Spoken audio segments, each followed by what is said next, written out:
Hujambo na nikukaribishe tena mtazamaji wa The World News katika kipindi hiki cha ulimwengu wa siasa. Mimi ni Adam Hussein. Umoja wa Ulaya EU unaweza kuwa adui mkubwa wa kijeshi dhidi ya Urusi kuliko hata ilivyokuwa NATO, anasema naibu mkuu wa Baraza la Usalama la Urusi ambaye pia aliwahi kuwa rais wa Urusi Dmitry Medvedev. Huyo wa Baraza la Usalama la Urusi ambaye alisema hadi sasa matamshi ya Urusi kuhusu wanachama wa Umoja wa Ulaya yamezuiliwa na kuwa shwari kuhusiana na majirani wote hata Ukraine. Umoja wa Ulaya sasa umeanza kugeuka kuwa muungano wenye uadui mkubwa wa kijeshi kuelekea Urusi, na ni mbaya zaidi kuliko hata ule wa NATO katika miaka ya kipindi cha vita baridi. Dmitry Medvedev, naibu mkuu wa Baraza la Usalama la Urusi, alisema ni dhahiri kwamba kuna migongano yenye nguvu ndani ya muungano huo ambayo imechochewa na kampeni ya Iran na imechochewa na siasa za Ulaya, hasa huko Brussels. Wanafikiria kwa dhati kuunda sehemu kamili ya kijeshi ndani ya EU, lakini mpango wao ni kutaka kupambana na Urusi. Hili litatengeneza uhasama mkubwa tofauti na hata ule wa NATO katika kipindi cha vita baridi, anasema Dmitry Medvedev.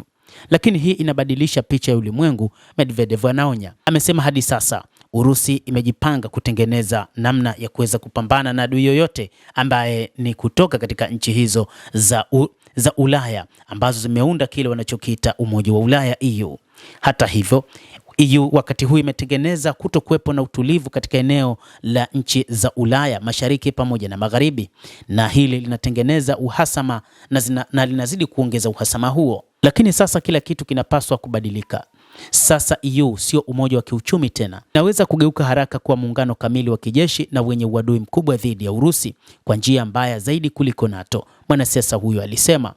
Ameeleza zaidi kwamba itakuwa kundi la kuchukiza la vimelea vya Uropa na kazi yao itakuwa kupata mtaji wa kisiasa na bila shaka kuongeza hali ya wasiwasi katika nchi ya Urusi na baadhi ya mataifa katika nchi za Ulaya. Ni wakati wa kuachana na tabia kustahimili kujiunga na Umoja wa Ulaya wa kijeshi na kiuchumi kwa majirani zetu.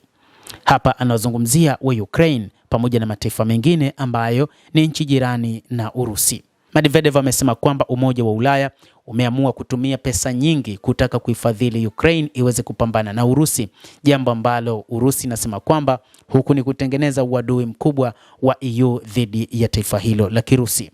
Medvedev alisema kuwa rais wa Urusi Vladimir Putin alikuwa tayari amefanya hivyo kwa uangalifu alipomwambia waziri mkuu wa Armenia Nikol Pashinyan kwamba Moscow ilikuwa shwari kuhusu maendeleo ya uhusiano wa Yerevan na EU. Lakini Armenia haitaweza kuwa katika vyama viwili vya forodha mara moja, kwa maana kuwa katika Umoja wa Ulaya na Umoja wa Kiuchumi wa Eurasia, kwani kutakuwa na mkanganyiko mkubwa kwa upande wa wanachama. Endelea kutufuatilia mtazamaji, na nikusihi usisahau kulike, usisahau kucomment, kadhalika kusubscribe channel yetu hii upate habari hizi kwa mapana kupitia The World News. Mimi ni Adam Hussein.